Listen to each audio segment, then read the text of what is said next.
Hey guys, so welcome back to my channel. A lot has been happening, a lot has been going on. Quick little update. Your girl is officially 4 weeks postpartum. I did have the baby. The last video that you guys saw was me organizing and getting things ready for the nursery. The moment we all have been waiting for. Let's meet baby. So baby boy was born October 19th and he was 20 inches long, 8 pounds and 11 ounces. He was a week early, but the fact that he was 8 pounds is insane. Okay, hey guys, so this is baby boy. He doesn't have time to talk right now because he's hungry, and when he's hungry he wants his food and he wants it now. But yes, look at him. And then he has his little Mickey Mouse Christmas pajamas on because it's gonna help mommy put up the rest of the ornaments on the tree. So that's what we're gonna do today. I've been on maternity leave for about a month and a half now, and days just run together. I don't even know what sleep is. I don't even know what day it is. I'm just like in the thick of it, like just in new parenthood. Beanie, are you looking at the camera?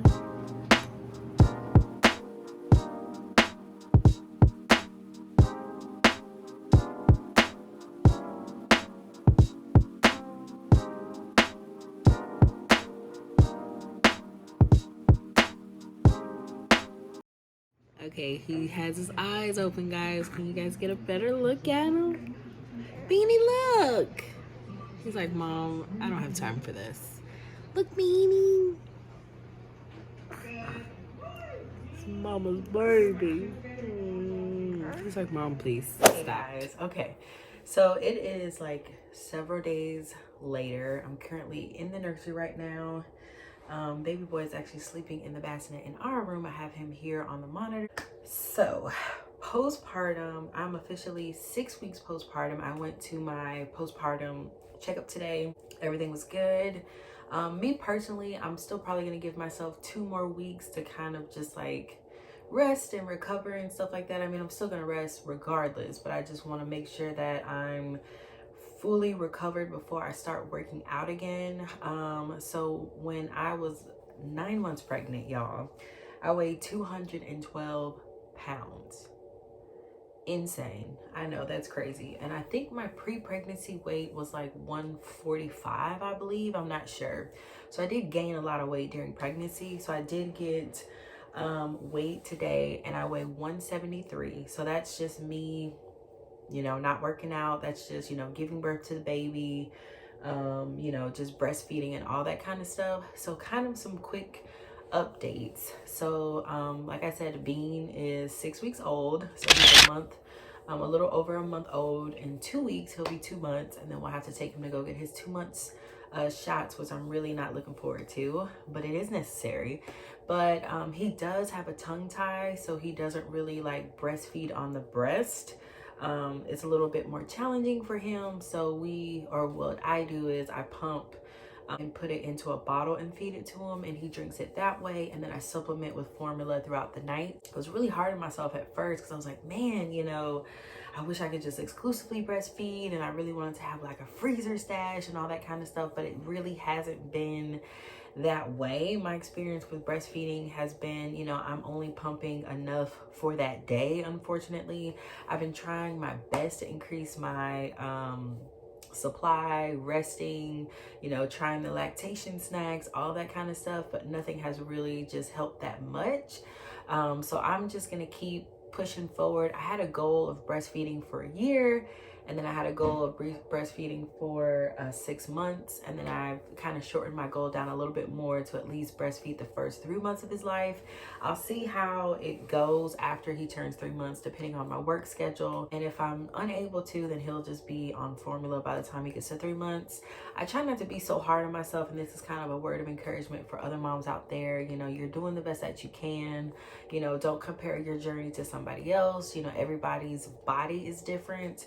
And I just trust and believe that, you know, things will work out how they should. I am happy that I am able to, you know, pump something for him to have, because I really wanted, you know, during the first 3 months to really give him breast milk only, but I still have to supplement with formula like throughout the nights just because I don't pump as much. And then with him not being able to latch onto the breast, it makes it really hard to find extra time to pump, you know. So it's just been kind of stressful in that way. But I just want to be fully transparent just in case if there's other moms that are going through the same thing, to know that you're not by yourself, and just to know that, you know, it doesn't make you a bad mom or anything like that. I'm gonna go ahead and let you guys know about my labor story, my labor and delivery story. I didn't want to film any of it because I knew I wanted to be fully present in the moment, and I just had no idea like what pain or sensations I'd be feeling, and I just didn't have enough time or sense to be able to pick up a camera.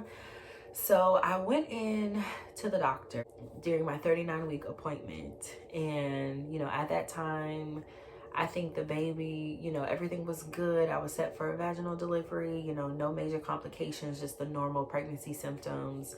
You know, very low risk pregnancy, you know, not too bad, just the average stuff that you would get. So I went in for my 39-week appointment, and my blood pressure was really high. It was like 144 over, I forgot what the bottom number was. So my OBGYN was really, you know, concerned about that, because she was like, you know, with you being so late in your pregnancy with a high blood pressure, the only way we really treat that is by having you deliver. So she was like, I need you to go to the labor and delivery ward like now. And I was like, wait, what? Because mind you, I had plans when I left my appointment. I was like, I'm gonna clean the house, I'm gonna finish like getting things ready. The nursery was pretty much already done, and our bags had already been packed at like 37, 38 weeks. But you know, I had plans to kind of tidy up the house a little bit more. You know, I knew my mom was flying into town to kind of help out with the baby, so just wanted the house to be, you know, clean and comfortable. So when she told me that, y'all, I was like freaking out. Like, I was just not prepared for that at all. It was not a part of my birth plan or anything. Like, I was just really like concerned because I didn't have any, you know, I was only 1 centimeter dilated at the time. I wasn't really getting any major contractions. My water hadn't broke or anything like that. I didn't feel any symptoms of labor. So I was just really like, just super anxious. So went to the labor and delivery ward, called my husband. He was at work. He had to leave from work, you know, come home, get the bags, you know, our hospital bags, and then hurry up and come to the hospital. So then I ended up calling my mom because she wasn't due to fly in until Thursday. This was Tuesday of the week. So she ended up moving her flight up to Wednesday. It was kind of a big shebang because at first we were nervous that she wouldn't be able to. So she did. And then, so we got there the first day, you know, nothing really happened. Just kind of just, you know, in the gown, just in bed, you know, getting my blood pressure monitored, like on the clock. And then they said at 8 p.m., you know, we're going to go ahead and start, the induction process. And I was like, oh my gosh, because it was like 12 p.m. when I got there. So they were like, you know, you can't eat after 8 p.m. So make sure you eat everything. So I'm like, okay, cool. You know, I'm eating, getting all that stuff done. Then 8 p.m. rolls around. They do stick in this little peel into the vagina, you know, to kind of thin your cervix a little bit more, blah, blah, blah. Time is going by and it's like, you know, 10 p.m. and like nothing is really happening. I'm only dilated at this point, maybe 3 centimeters, not even a whole lot. So then, you know, pretty much that whole night we stayed in the hospital, nothing really happened. Wednesday rolls around. So my doctor comes in the afternoon, you know, she breaks my water for me, and, you know, she says that we're going to go ahead and start you doing Pitocin and all this and that. So as, you know, time is going on, hours have passed at this point. I still haven't ate anything since 8 p.m. yesterday. And it's going on almost like 24 hours of me not eating because we're trying to see, you know, am I gonna dilate anymore? I ended up dilating only 6 centimeters the whole time. So at this point, it's like after 8 on a Wednesday, and they tell me, you know, we're gonna have to do a C-section because, you know, that my OBGYN had already broke my water earlier that day, and it was, you know, there's no fluid in there. So the only way, you know, we can safely get the baby out is, you know, especially if you're not progressing naturally, is to have a C-section. And it's been so many hours of, you know, nothing happening. So they were like, you know, if by like a certain amount of time, if you're not dilated any more than 6 centimeters, we're going to go ahead and schedule you for a C-section at 10 p.m. Oh my gosh, y'all, my heart sank. I didn't want a C-section. You know, I hadn't planned a C-section. You know, I had planned for a vaginal birth this whole 9 months of my pregnancy. I was not prepared at all. I had no idea what to expect. This is my first baby. It was just a whole lot. So me and my husband, you know, my mom, we were all in the hospital together. We came to terms with, you know, like at this point, I just want this baby out of me. Because at this point, I was having like strong contractions. Nothing was working. His heart rate kept going down every time I had a contraction. They kept switching me left and right on different things. It was just a lot. At this point, I did get the epidural. I was only able to get to 6 centimeters with the Pitocin they were giving me. The contractions were just coming quickly. Like if you look at the monitor, you know, each peak was like a contraction. They started off like this, boom, but then you started to see them kind of look like this, and it was painful. I'm not gonna lie, it felt like a very strong menstrual cramp. I was okay with them, but the closer that they got together, I just could not take it. So I ended up getting the epidural, and you know, y'all, and then I ended up, you know, being numb from the waist down, but there was I could still kind of feel the contractions, not nearly as strong as I could before I got the epidural, but I could definitely still feel them. So I was telling the nurse, you know, like, hey, like I can't feel nothing from my you know, my thighs down, because my legs were numb. I could not feel them at all. I couldn't move them. They felt like they weighed 1,000,000 pounds, all this kind of stuff. So I was telling the nurse, like, hey, you know, I still kind of feel the contractions. And with me, you know, knowing I was getting a C-section, I was like, I don't know if that's good that I could still feel stuff right here, because this is where they're going to cut me. So she was like, you know, gave me another dose, and then they tried to like elevate my legs to see if the medicine would kind of go in that area. Really didn't work. And then honestly, then 10 p.m. rolled around, and I ended up having the on-call doctor do my C-section, because my OBGYN had to go do something, I think with her son or something like that. So I ended up, you know, having the on-call doctor be the one to do the C-section. So before you have a C-section, they're like prepping you and prepping the room. There's a bunch of like nurses running around, you know, they have like different bags of fluid, you know, they put a catheter in you. Then, you know, they're like letting you know, like, you know, what's gonna happen. I had a sheer moment of like panic, and I was just like in fear. I was just like, oh my gosh, like what am I gonna do? But I kept trying to tell myself that I gotta calm down. I kept praying, all kinds of stuff. And then the doctor who was gonna do the C-section, he came in and introduced himself, kind of, you know, really made me feel at home. Really sweet man. To this day, I'm just so grateful for him, because he really calmed my nerves before I had to go under the knife. So of course, you know, as you know, if you have a C-section, you know, they roll you back there, you have to wear a hairnet. I didn't have to wear a mask or anything like that, but my husband did. So he had the full armor on, as I call it, the hairnet. And one thing that I did love was the anesthesiologist. He's with you behind the curtain, kind of explaining like, you know, what's going on. He's the person that you talk to as far as like, you know, I'm feeling pain, you know, all this, that, and the third.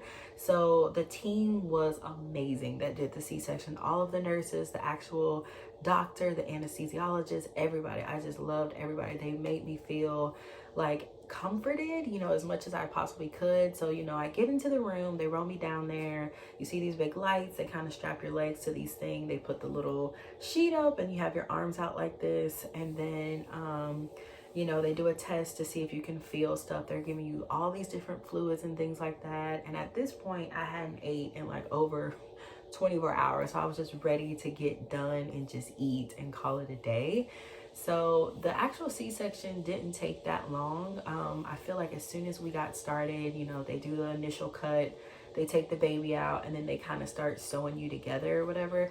I did feel a lot of sensations down there. I felt a lot of tugging, a lot of pressure. It kind of was a little painful. I'm not going to sit here and lie, because I had to tell the anesthesiology, like, hey, anesthesiologist, that I'm kind of feeling like a little pain. So he gave me like another dose of the epidural while I was still like laid out like this. I was like so ready for it to be over.